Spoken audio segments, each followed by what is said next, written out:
ओम नमः शिवाय। सावन मास के इस पवित्र महीने में अगर आप शिव पुराण पढ़ते या सुनते हैं तो कहते हैं कि इससे आपकी मनोकामना अवश्य पूर्ण होती है।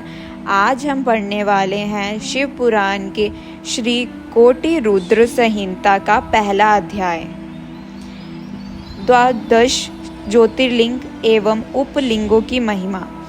निराकार होते हुए भी जो अपनी माया से विराट विश्व का आकार धारण करते हैं, स्वर्ग और मोक्ष जिनकी कृपा से वैभव माने जाते हैं, जिन्हें मुनिजन सदा अपने हृदय में आदित्य आनंद अंतम ज्ञानंद रूप में देखते हैं, उन दिव्य तेज से संपन्न भगवान शिव शंकर, जिनका आधा शरीर शैल राजपुत्री देवी पार्वती से सुशोभित है, उन्हें सदैव मेरा नमस्कार है। जिनकी कृपा पूर्ण चितवन सुंदर है, जिनका मुख सदैव मंद मुस्कान की छटा से मनोहर है, चंद्रमा की कलाएं जिसके स्वरूप को निर्मल उज्जवल करती हैं, जो त्रितापों अधिभौतिक अधिदैविक तथा आध्यात्मिक को शांत करते हैं, जिनका स्वरूप सच्चा मन एवं परमानंद रूप से प्रकाशित होता है, जो सदा गिरजानंदिनी पर्वत के साथ विराजते हैं, वह शिव नामक तेज पुंज सबका मंगल करे। मुनियों ने सूत जी से कहा, हे सूत जी, आपने लोकहित की कामना से भगवान शिव की परम पवित्र अनेक कथाएं सुनाई हैं। शिव जी के महात्म्य की कथा रूपी अमृत का पान करते करते भला कौन पुरुष तृप्त हो सकता है। मुने, आप इस जगत के मंगल के लिए पृथ्वी के तीर्थ स्थानों में से श्रेष्ठ एवं प्रसिद्ध शिवलिंगों की कथा का वर्णन कीजिए। मुनियों के प्रश्नों को सुनकर महाज्ञानी सूत जी बोले, हे ऋषियों, आपने संसार के हित की कामना से बड़ा सुंदर प्रश्न किया है। आपकी भगवान शिव में अथक भक्ति और उनकी कथा में महान रुचि है। आपकी इच्छा के अनुसार मैं आपको शिव जी की उत्तम कथा सुनाता हूँ। भगवान शिव के लिंगों की गणना तो असंभव है, उनके असंख्य लिंग पूरे ब्रह्मांड में फैले हुए हैं। अब मैं आपको मुख्य लिंगों की कथा सुनाता हूँ। सौराष्ट्र में सोमनाथ जी, श्रीशैल में मल्लिकार्जुन, उज्जैन में महाकालेश्वर, ओंकार में परमेश्वर, हिमालय पर्वत पर केदार, डाकनी देश में भीमशंकर, काशी में विश्वनाथ जी, गोमती नदी के तट पर त्र्यंबकेश्वर, सेतुबंध में रामेश्वर एवं विशाल्य में धूमेश्वर नामक 12 ज्योतिर्लिंग विराजमान है। जो मनुष्य प्रातः उठकर इन 12 ज्योतिर्लिंगों का स्मरण कर पूजन व उपासना करता है, उसके सभी पाप कष्ट नष्ट हो जाते हैं और सभी कामनाएं एवं मनोरथ सिद्ध हो जाते हैं। इन ज्योतिर्लिंगों पर चढ़ाया हुआ 9 वेद का प्रसाद ग्रहण करने से मनुष्यों के सभी पाप नष्ट हो जाते हैं तथा समस्त भोगों को भोग कर वह मोक्ष को प्राप्त होता है। नियम जाति का कोई व्यक्ति यदि किसी लिंग का दर्शन कर ले तो वह उच्च कुल में जन्म लेता है। इन 12 ज्योतिर्लिंगों की महिमा का वर्णन स्वयं ब्रह्मा जी, श्री हरि, विष्णु तथा अन्य देवता भी नहीं कर सकते। धरती और समुद्र के मिलने वाले स्थान पर सोमेश्वर जी का अग्रकेश नामक लिंग है। मल्लिकार्जुन से प्राप्त रुद्रेश्वर नामक उपलिंग जग प्रसिद्ध है और भंगू में स्थित है। नर्मदा नदी के तट पर स्थित महाकाल शिवलिंग का दुग्धेश नामक उपलिंग है, जो सुख देने वाला है। उसी प्रकार ओंकारेश्वर का उपलिंग कदमेश्वर नाम से बिंदु सरोवर के तट पर है। केदारेश्वर का उपलिंग भूतेश्वर नाम से यमुना नदी के तट पर है। यह पापों का नाश करता है। भीमेश्वर उपलिंग भीमशंकर नामक ज्योतिर्लिंग का है और स्मंद पर्वत पर स्थित है। नागेश्वर का उपलिंग मल्लिका सरस्वती घाट पर भूतेश्वर नाम से स्थित है और रामेश्वर में घुष्मेश्वर लिंग के उपलिंग के रूप में व्याघ्रेश्वर लिंग स्थित है। इस प्रकार मैंने आपको 12 ज्योतिर्लिंगों और उपलिंगों के बारे में बताया। इनके दर्शनों से समस्त मनोरथ सिद्ध होते हैं। दूसरा अध्याय। पूर्व दिशा स्थित शिवलिंग। सूत जी बोले, हे ऋषियों, पतित पावनी भागीरथी श्री गंगा जी के तट पर मुक्तिदात्री काशी नगरी स्थित है, जिसमें भगवान शिव निवास करते हैं। यहीं पर कृतिका बासेश्वर शिवलिंग स्थित है, जो सब भक्तों की कामनाओं की पूर्ति करने उन्हें मुक्ति प्रदान करता है। यहीं तिल भांडेश्वर, दशामेश, गंगासागर, संगमेश्वर आदि अनेक शिवलिंग स्थित हैं। कौशिकी नदी के पास भूतेश्वर और नारीश्वर लिंग स्थित है। उत्तर प्रदेश में स्थित नाथेश्वर एवं दूतेश्वर नामक लिंग सभी मनोरथों को पूरा करने वाले हैं। ऋषि दिग्ची के युद्ध स्थल पर शंखेश्वर, वैद्यनाथ तथा जापेश्वर, गोपेश्वर, रंगेश्वर, रामेश्वर, नागेश, कामेश, वित्तलेश्वर, व्यासेश्वर, सुकेश, भांडेश्वर, हकारेश, सुरोचन, भूतेश्वर, संगमेश नामक सभी लिंग सब प्राणियों के पापों का नाश करने वाले हैं। इसी प्रकार तिप्तका नदी के किनारे कुमारेश्वर, सिद्धेश्वर, सैनेश, रामेश्वर, कुबेश, नंदीश्वर और पूजेश्वर आदि शिवलिंग स्थित हैं। दशामेघ नामक तीर्थ जो प्रयाग में है, धर्म, अर्थ, काम, मोक्ष देने वाला है और यहाँ पर ब्रह्मोश्वर शिवलिंग स्थित है। यह लिंग सब ब्रह्मा जी द्वारा स्थापित है, स्वयं ब्रह्मा जी द्वारा स्थापित है।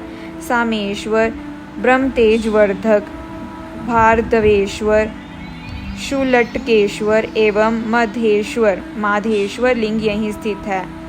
रघुवंशियों की नगरी अयोध्या में नागेश शिवलिंग स्थित है, जो भक्तों को सुख देने वाला तथा अभीष्ट को पूर्ण करने वाला है। इसी नगरी में भुवनेश वह लोकेश नामक महाशिवलिंग स्थित है। कामेश्वर, शुद्धिकर्ता गणेश, शुक्रेश एवं शुक्र सिद्धि नामक शिवलिंग लोक कल्याण हेतु स्थापित किए गए हैं। सिंधु नदी के किनारे बटेश्वर, कृपालेश एवं वक्रेश आदि लिंग स्थित हैं। धूत, पापेश्वर, भीमेश्वर, सुरेश्वर आदि लिंगों को साक्षात परमेश्वर मानकर आराधना की जाती है। समुद्र के किनारे रामेश्वर, विमलेश्वर, कटकेश्वर, नागेश्वर वह धनुकेश आदि लिंग महाप्रसिद्ध हैं। चंद्रेश्वर लिंग की क्रांति चंद्रमा के समान उज्ज्वल है। इसके अतिरिक्त विदेश्वर, विशेश्वर, कदमेश, कीटेश, नागेश्वर, अनंतेश्वर, योगेश्वर, वैद्यनाथेश्वर, कोटीश्वर, सत्येश्वर, भद्र नामक चंगीश्वर वह संगमेश्वर नाम से शिवलिंग पूर्व दिशा में स्थित है। तीसरा अध्याय अनुसुईया एवं अत्रि मुनि का तप। सूत जी बोले, हे ऋषियों, ब्रह्मा जी की नगरी में चित्रकूट नामक पर्वत है। वहाँ ब्रह्मा जी द्वारा मत्यंग शिवलिंग स्थित है, जो सभी प्रकार की संपत्ति देने वाला है। इसी प्रकार पूरे संसार में अनेक परम पावन शिवलिंग स्थापित हैं, जो मनोरथ को पूर्ण करने वाले तथा भोग मोक्ष प्रदान करने वाले हैं। पापों का नाश करने वाली गोदावरी नदी के पश्चिम में पशुपति नामक शिवलिंग स्थित है। वहाँ से दक्षिण की ओर जगत का हित करने वाला एवं अत्रि ऋषि की पत्नी देवी अनसुईया को आनंद देने वाला अत्रीश्वर लिंग स्थित है। सूत जी की वाणी में अत्रीश्वर लिंग व देवी अनसुईया के बारे में सुनकर ऋषियों ने पूछा, हे सूत जी, इस अत्रीश्वर शिवलिंग की उत्पत्ति कैसे हुई? इससे देवी अनसुईया का क्या संबंध है? इस संबंध में हमें बताइए। तब ऋषियों द्वारा उठाए गए प्रश्न का उत्तर देते हुए सूत जी बोले, ऋषियों, दक्षिण में त्रिकूट पर्वत के निकट नाम का वन है। ब्रह्मा जी के पुत्र महर्षि अत्रि अपनी पत्नी अनसुईया के साथ इसी स्थान पर निवास करते थे। एक समय की बात है, उस वन में 100 वर्षों तक वर्षा नहीं हुई। अकाल पड़ गया। मनुष्य पानी और भोजन के लिए तरसने लगे। चारों ओर दुख ही दुख था। लोग अन्न जल के अभाव में मर रहे थे। यह स्थिति देखकर महर्षि अत्रि व देवी अनसुईया बहुत व्याकुल हो गए।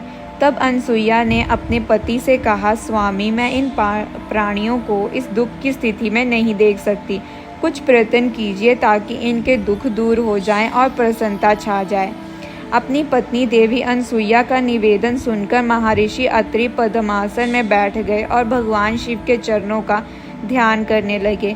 इस प्रकार जब वह समाधि में बैठ गए तब उनके सभी शिष्य उनको अकेला छोड़कर वहां से चले गए।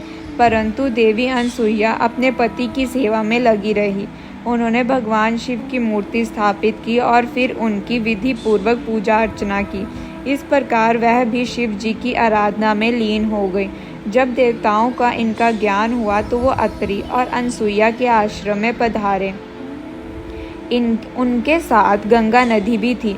वह देवी अनसुईया की प्रशंसा करते हुए बोली कि हमने देवी अनसुईया जैसी भक्ति आज तक नहीं देखी, जो पति धर्म और भक्ति धर्म का एक साथ दृढ़ता से पालन कर रही है। निश्चय ही आप दोनों धन्य हैं। यह कहकर अन्य देवता अपने स्थान को चले गए, परंतु भगवान शिव वह गंगा शिव ने वही निवास किया। गंगा जी बोली कि देवी अनसुईया का हित किए बिना मैं यहाँ से कहीं नहीं जाऊंगी। भगवान शिव अंश रूप में महर्षि अत्रि के आश्रम में रहे और कैलाश पर्वत पर चले गए। महर्षि अपनी तपस्या में पूर्व की भांति लगे रहे।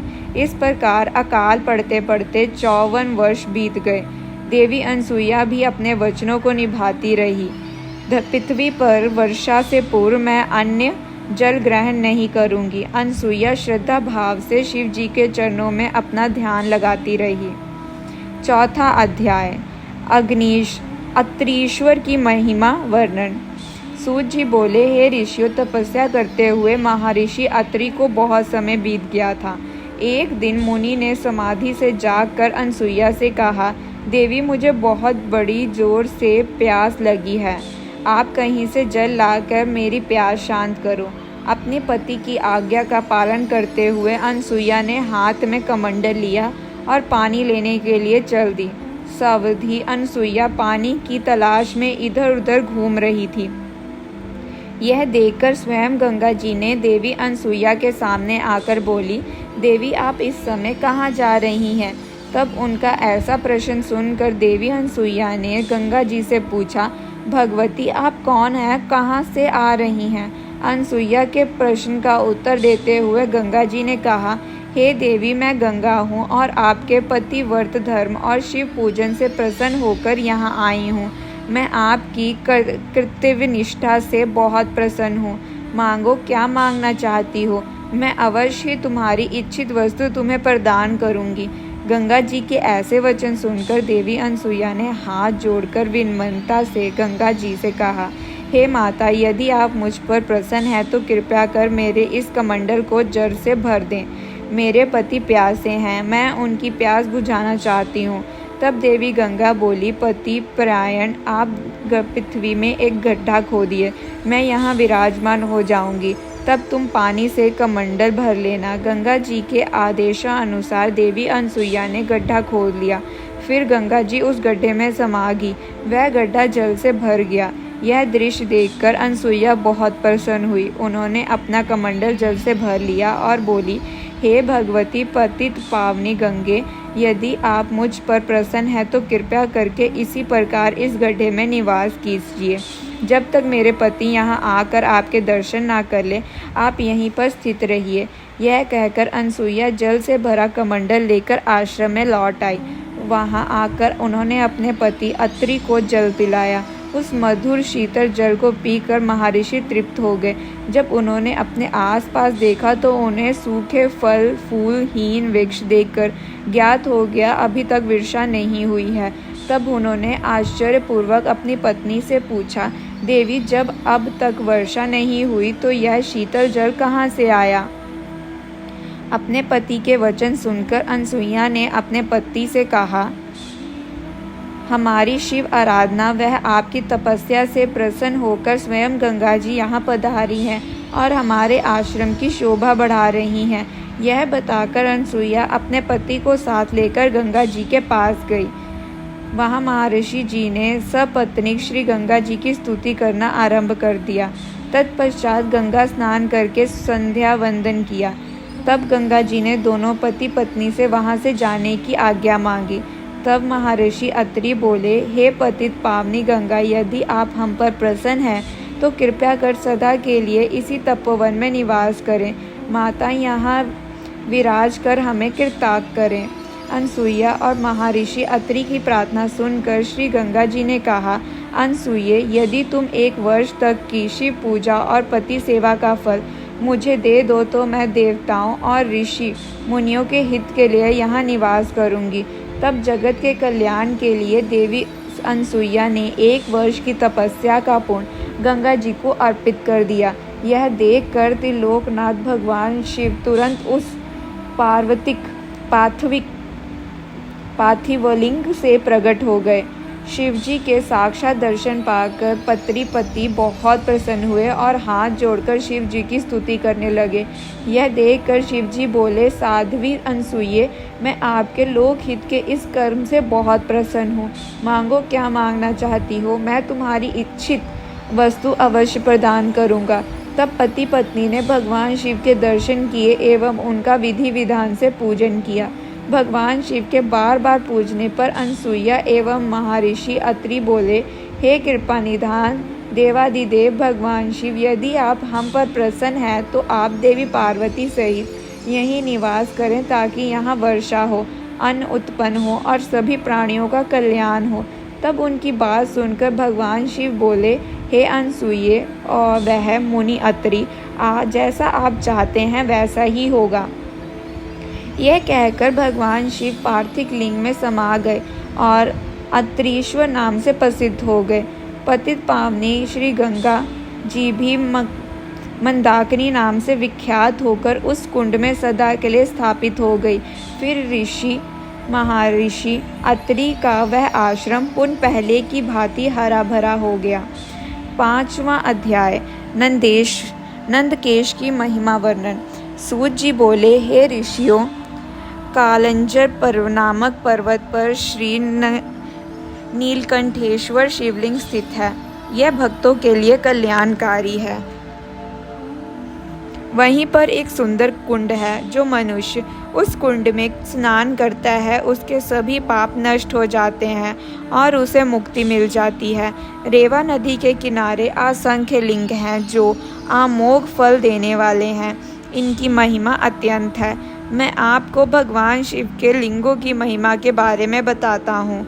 आतेश्वर नामक शिव ज्योतिर्लिंग पापों का नाश करने वाला है।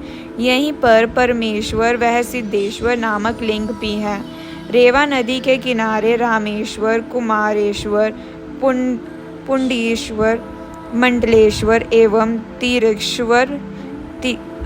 तीशकरेश्वर नामक शिवलिंग है। इनके दर्शनों से भक्तों के सभी पापों का नाश हो जाता है। नर्मदा नदी के किनारे स्थित धुंधुरेश्वर,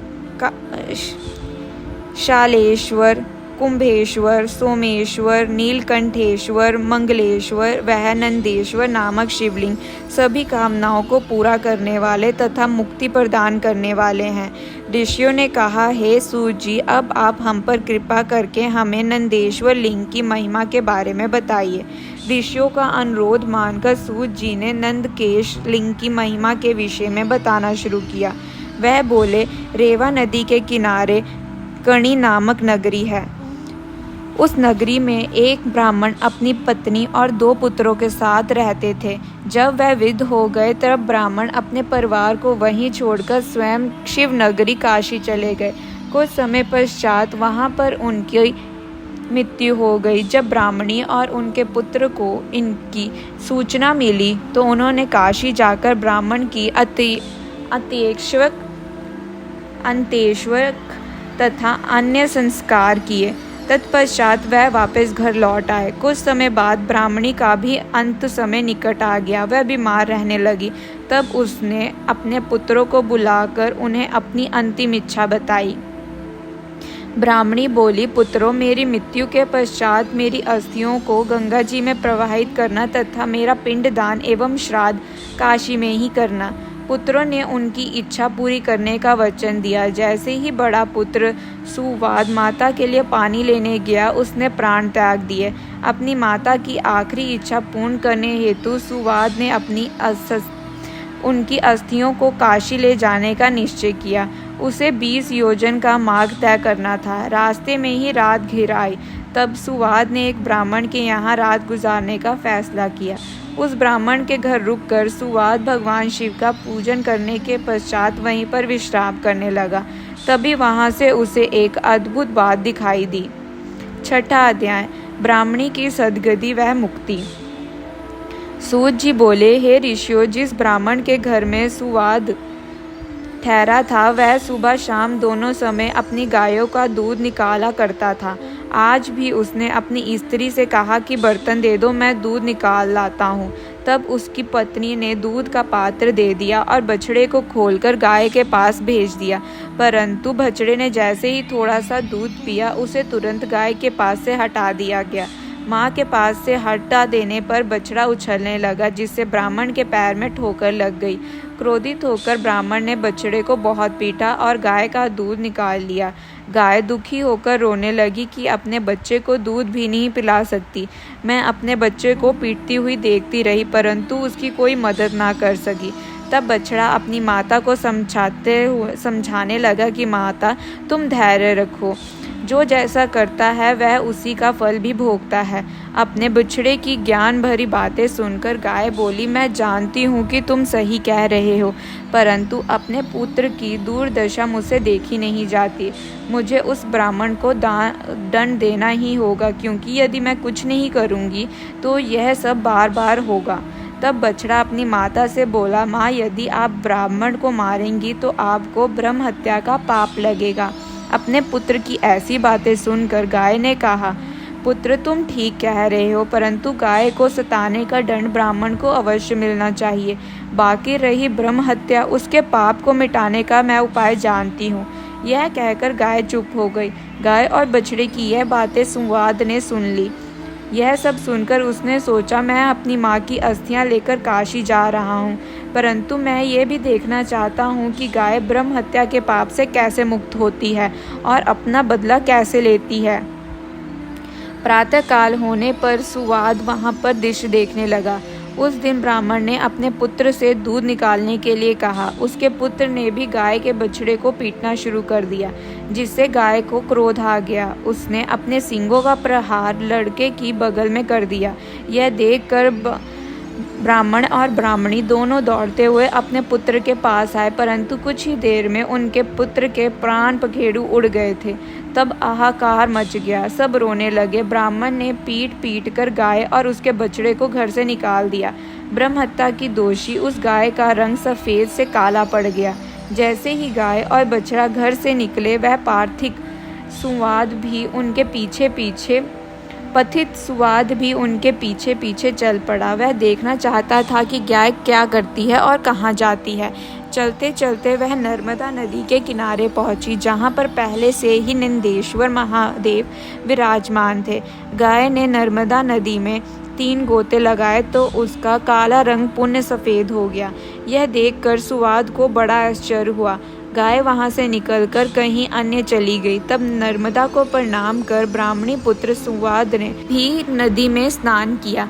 फिर नंदेश्वर का विधि पूर्वक पूजन करने के पश्चात वह काशी को चल पड़ा।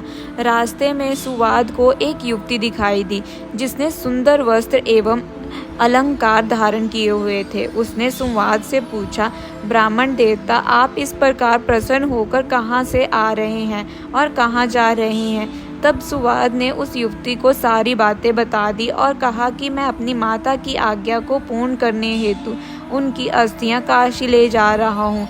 तब यह सुनकर वह युवती बोली, ब्राह्मण, तुम बहुत भोले भाले हो। यह तीर्थ अत्यंत पवित्र है। प्रतिवर्ष वैशाख पक्ष प्रति वर्ष वैशाख शुक्ल पक्ष की सप्तमी के दिन नर्मदा की पवित्र धारा में स्वयं गंगा जी आती हैं। आज वही शुभ दिन है, इसलिए तुम अपनी माता की अस्थियों को यहीं प्रवाहित कर दो। यह कहकर वह युक्ति अंतर्ध्यान हो गई। संवाद पुण्य नर्मदा नदी की ओर लौट आया तथा उनकी पवित्र धारा में सुआद ने अपनी माता की अस्थियां प्रवाहित कर दी। तभी उस एक दिव्य दृश्य दिखाई दिया। उसकी माता दिव्य देह धारण किए शिवलोक को जा रही थी और उसे आशीष वचन देते हुए कह रही थी कि तुम धन्य हो, तुमने अपनी माता को सद्गति प्रदान की। पुत्र को आशीर्वाद देते हुए वह ब्राह्मणी शिवलोक को चली गई। 7वां अध्याय नंदेश्वर लिंग की स्थापना। यह कथा सुनकर ऋषियों ने सूत जी से पूछा, हे भगवान सूत जी, वैशाख शुक्ल पक्ष की सप्तमी को गंगा जी नर्मदा नदी में क्यों जाती हैं? वहाँ भगवान शिव का ज्योतिर्लिंग नंदेश्वर कैसे स्थापित हुआ? कृपया कर हमारी इस जिज्ञासा को शांत कीजिए। ऋषियों के प्रश्नों को सुनकर सूत जी बोले, एक बार की बात है, नर्मदा नदी के किनारे रशिका नाम की एक विधवा ब्राह्मणी रहा करती थी। तरुणावस्था में ही उसका पति पूर्ण जन्म के पापों के कारण चल बसा। तभी से रशिका भगवान शिव के चरणों का ध्यान करने लगी तथा उनसे अपना सारा जीवन शिव जी के पूजन, ध्यान और व्रत में लगा दिया। उससे एक पार्थिव लिंग स्थापित किया और महादेव जी की कठोर तपस्या करनी आरंभ कर दी। एक दिन एक बलवान मायावी राक्षस घूमता हुआ उस स्थान पर आ गया और बाल विधवा तपस्विनी को देखकर उस पर मोहित हो गया, परंतु वह ब्राह्मणी अपनी आराध्या में ही लगी रही। तब वह उसे डरा धमकाकर पाने की कोशिश करने लगा। तब रशिका डरकर शिव जी की मूर्ति से चिपककर रोने लगी और शिव जी से रक्षा करने हेतु प्रार्थना करने लगी। भक्त वत्सल्य भगवान शिव तुरंत अपने भक्त की रक्षा के लिए उस ज्योतिर्लिंग से प्रकट हुए और उस पापी राक्षस को भस्म कर दिया। फिर उस ब्राह्मणी से बोले, ब्राह्मणी, मैं तुम्हारी तपस्या से बहुत प्रसन्न हूँ, वर मांगो। अपने आराध्य त्रिलोकनाथ भगवान शिव को इस प्रकार अपने सामने पाकर वह दीन ब्राह्मणी शिव जी की स्तुति करने लगी और बोली, हे जगत का कल्याण करने वाले, भक्तों के दुखों का नाश करने वाले देवादिदेव भगवान शिव, आपने आज मेरे पति व्रत धर्म की रक्षा करके मुझ पर बड़ा उपकार किया है। यदि आप मुझे कुछ देना चाहते हैं तो मेरी एक अभिलाषा को पूरा कीजिए। आप सदा मेरे द्वारा स्थापित इस पार्थिव मूर्ति में निवास करें। रशिका के वचनों को सुनकर शिवजी प्रसन्नतापूर्वक उस लिंग में समा गए। उस दिन आकाश से फूलों की वर्षा होने लगी। सारे देवता शिव जी की प्रसन्नता करते हुए वहां आ गए। उसी समय पतित पावनी श्री गंगा जी भी वहां आई और उस ब्राह्मणी से बोली, कल्याणी, जहाँ भगवान शिव का निवास होता है वहाँ मेरा आगमन अवश्य होता है, इसलिए वैशाख में शुक्ल पक्ष की सप्तमी तिथि को मेरा यहाँ आगमन होगा। ऋषियों, उसी दिन से उस पार्थिव लिंग का नाम नांदेश्वर हुआ और उसमें भगवान शिव का वास हुआ और गंगा जी भी प्रत्येक वैशाख शुक्ल पक्ष सप्तमी को वहां आने लगी। यह दिव्य तीर्थ पापों का निवारण करने वाला है। इस पवित्र कुंड में स्नान करने से सभी पाप नष्ट हो जाते हैं और मनुष्य को शिव पद की प्राप्ति होती है। 8वां अध्याय महाबली शिव महात्म्य।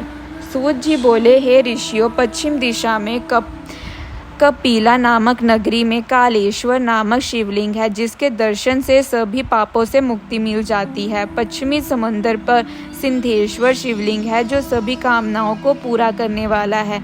इसी प्रकार इसी स्थान पर बहुत से तीर्थ स्थान हैं। समुद्र के किनारे गोकर्ण नामक सरोवर है। इसमें स्नान करने से ब्रह्म हत्या के पाप से भी मुक्ति मिल जाती है।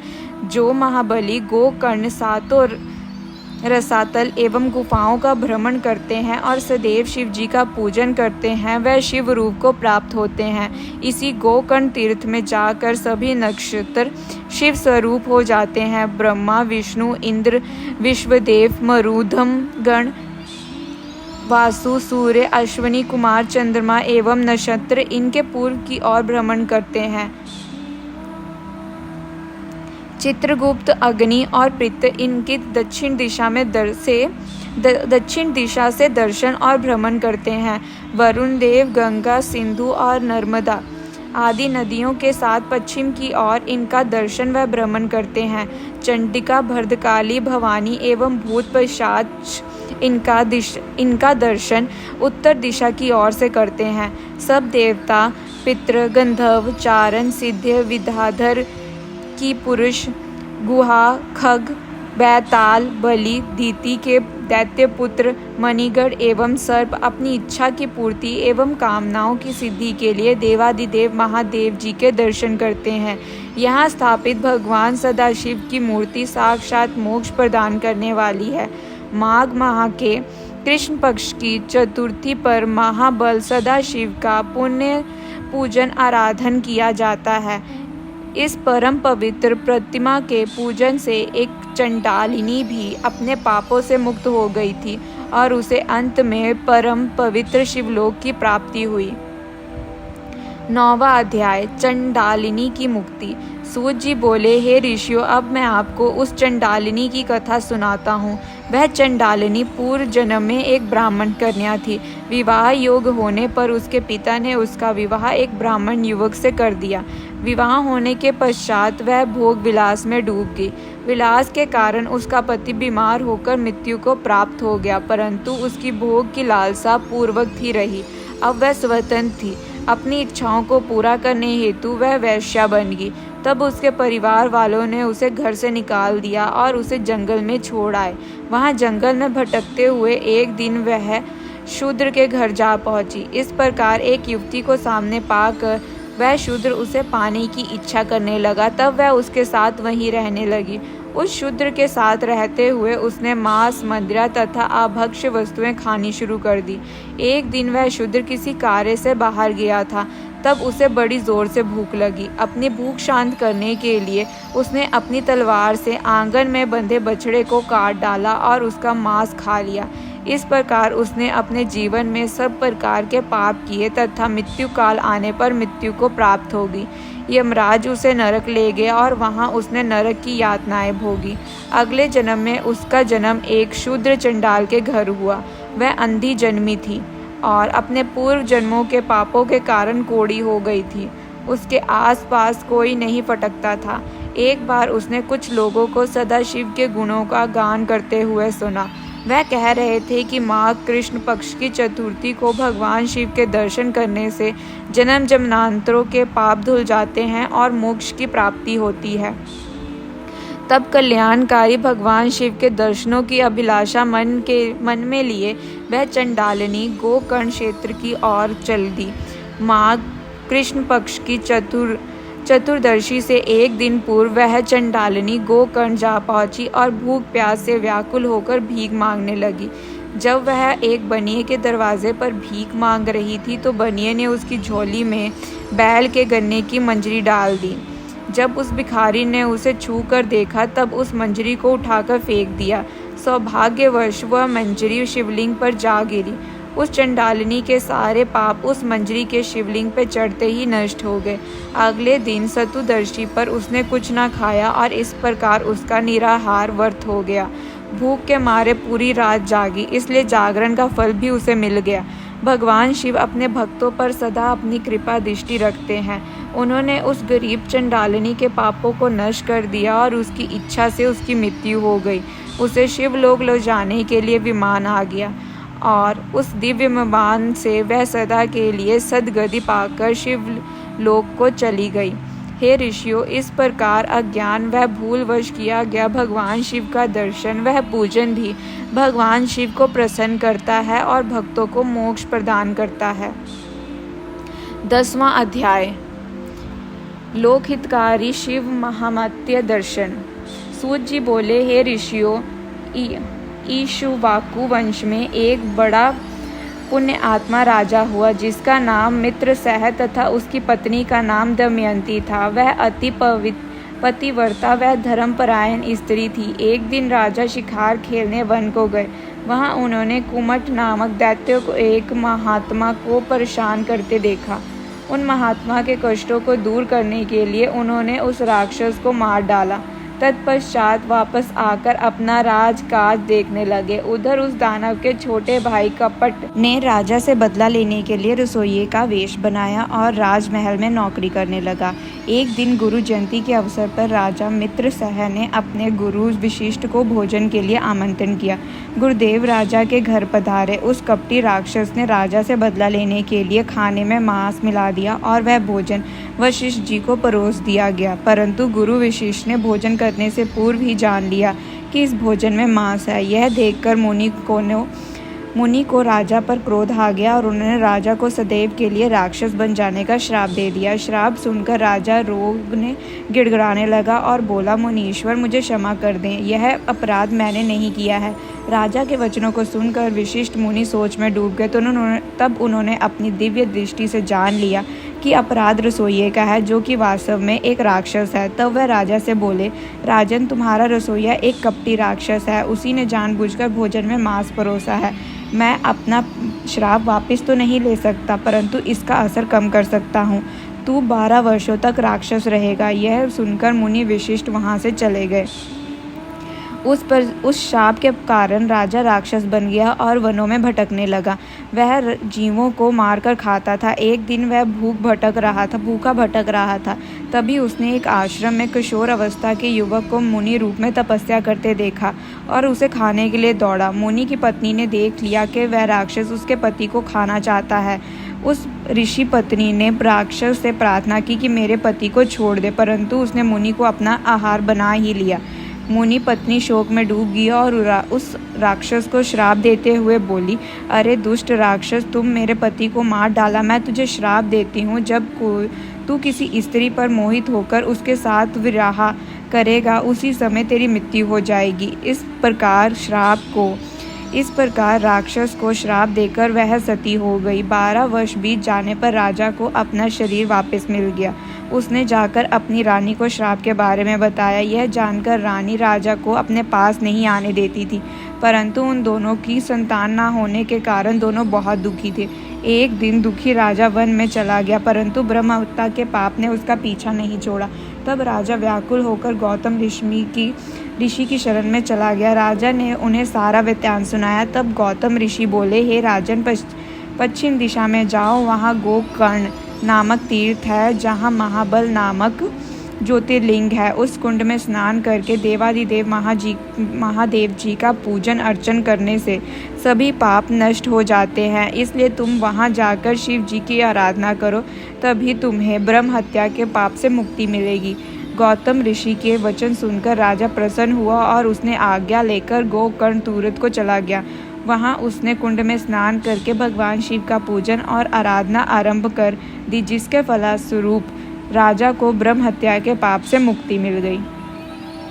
ओम नमः शिवाय।